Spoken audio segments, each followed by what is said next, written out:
Good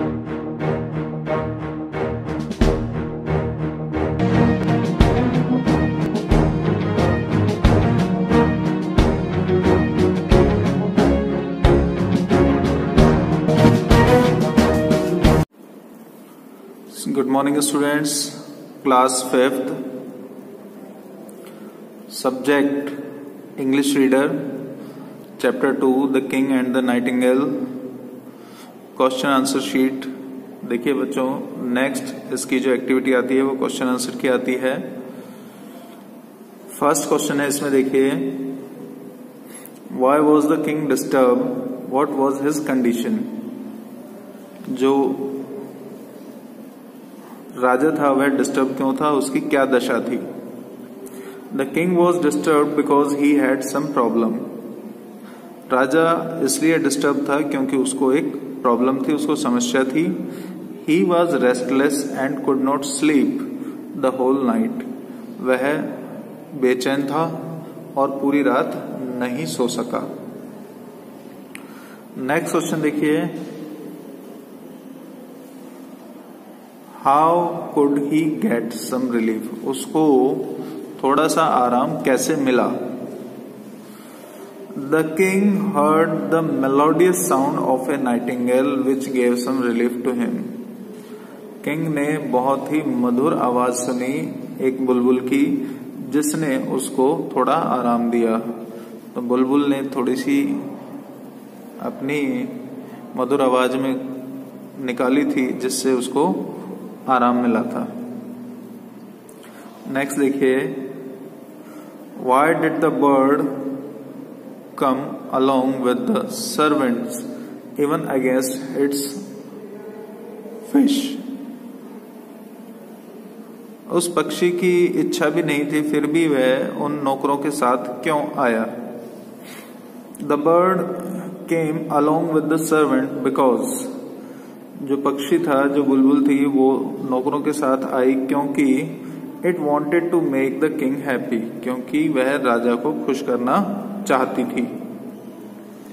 next देखिए,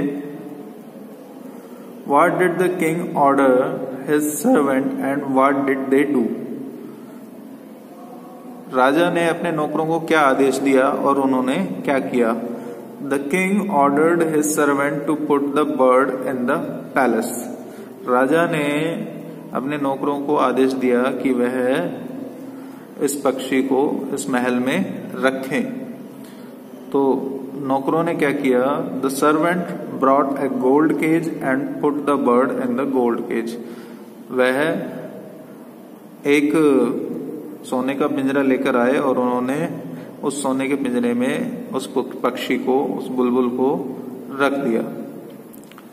राजा ने कहा था कि इसको महल में रखना है, तो नौकरों ने क्या किया, एक सोने का पिंजरा लेकर आए और उसमें उस बुलबुल को बंद करके रख दिया।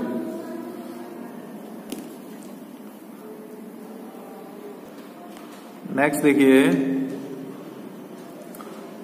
Describe the toy Nightingale which Kings friend brought for him. उस खिलौना बुलबुल का विवरण दीजिए जो राजा का दोस्त उसके लिए लेकर आया था। तो उसमें क्या क्या खूबियां थी, कैसी थी वो, तो उसके बारे में आपको बताना है। तो देखिए, the toy Nightingale looked very beautiful and glittered brightly. जो खिलौना बुलबुल थी वह बहुत सुंदर थी और चमक से चमक रही थी। It had a key to operate on its head. उसके सिर में एक चाबी थी जो उसे चलाने के काम आती थी। The toy Nightingale sang melodiously like a real nightingale for a long time।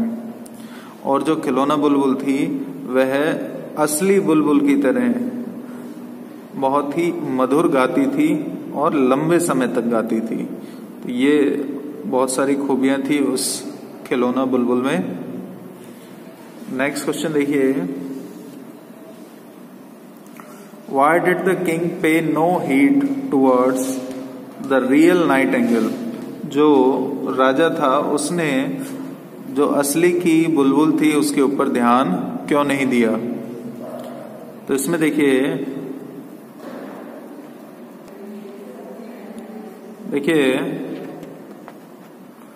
The king was very please to have this toy. राजा जो था वह उस खिलौने को पाकर बहुत खुश था।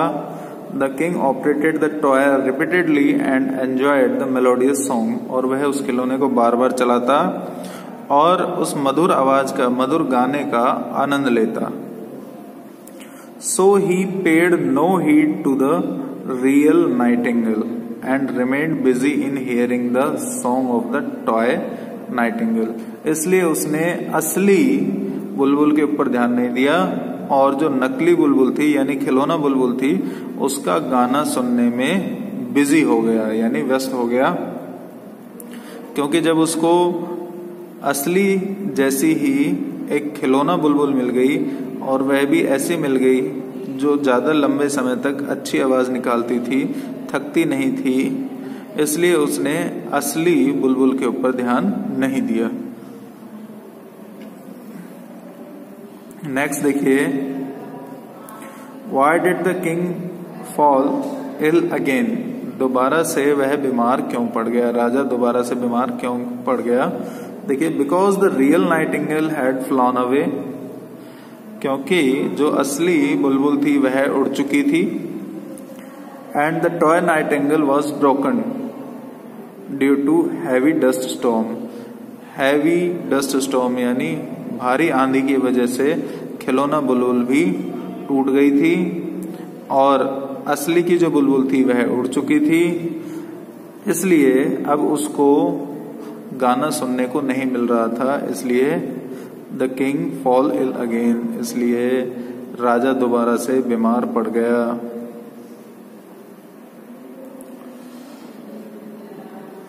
How did the king recover in the end? अंत में जो राजा था वह रिकवर कैसे हुआ, वह ठीक कैसे हुआ? देखिए, one day the real Nightingale again came in the orchard and sang in the same tone. एक दिन वह जो असली बुलबुल थी वह वापस से उस बाग में आई और उसी आवाज में दो गाने लगी। As soon as the king heard the song of the real nightingale, he recovered from his illness. जैसे ही राजा ने उसकी मधुर आवाज को सुना, जो असली की बुलबुल थी उसकी आवाज को सुना, वह ठीक हो गया। तो इस तरीके से हम इस एक्टिविटी को, इन क्वेश्चन आंसर को कंप्लीट करेंगे, अच्छे से इनको लर्न करेंगे, इनको 3 से 4 बार रिवाइज करेंगे ताकि ये हमें अच्छे से लर्न हो जाए। नेक्स्ट क्लास में हम आगे की एक्सरसाइज या आगे की एक्टिविटीज को करेंगे। Thank you.